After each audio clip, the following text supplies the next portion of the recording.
જય માતાજી, જય શ્રી મહાકાલ. મહાકાલ સેના જામનગર પ્રમુખ જયદીપસિંહ ઝાલા. આજે આપણે જોયું કે જામનગર છે કે ખાડાનગર છે. આ ભાજપના નેતાઓ જામનગરના જાપાન બનાવવાની વાત કરે છે, પેરિસ જેવા રોડ બનાવવાની વાત કરે છે. આપણે જેવીએસ સ્કૂલ છે બરોબર, એની આ તમે આ મેઇન રોડ છે, દરરોજનું હજારો માણસો અહીંયા અવર જવર કરે છે. આ રોડ જોવો તમે, આ દેખાડ ભાઈ, આ દેખાડ, આ જો દેખાડ.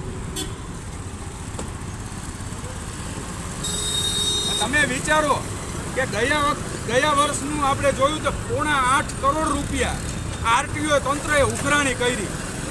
તો ટેક્સ લેવા છે, બધુંય આવા ટેક્સ તો બધાય દે છે, સામાન્ય પબ્લિક રોડ ટેક્સ ભરે છે, તમામ ટેક્સ ભરે છે, પણ આવી સુવિધાઓ આ જામનગરનું ભ્રષ્ટાચારી તંત્ર તમે જુઓ.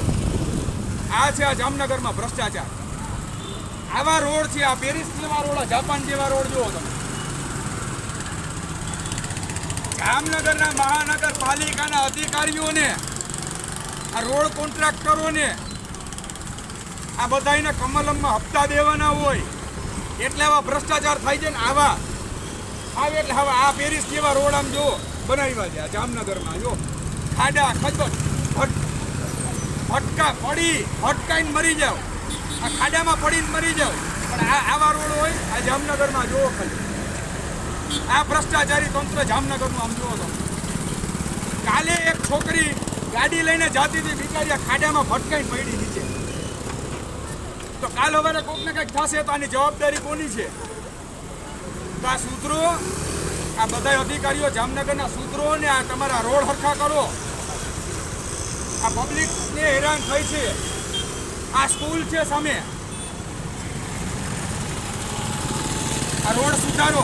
આ તમારા બાપ, આ બધી પબ્લિક છે ને ટેક્સ દે છે, હરામખોરો. ટેક્સના પૈસાને કંઈક તો આપો તમે. ફોનમાં વાત કરતા હોય તો ઘરે મેમાં આવી જાય છે. છોકરીઓ હેલ્મેટ ના પહેર્યું હોય તો પોચું ફાડીને દઈ દો છો. પણ આવા કોન્ટ્રાક્ટરોને, એના ઉપર અધિકારીઓને સસ્પેન્ડ કરીને એના ઉપર કાર્યવાહી કરો તમે લોકો.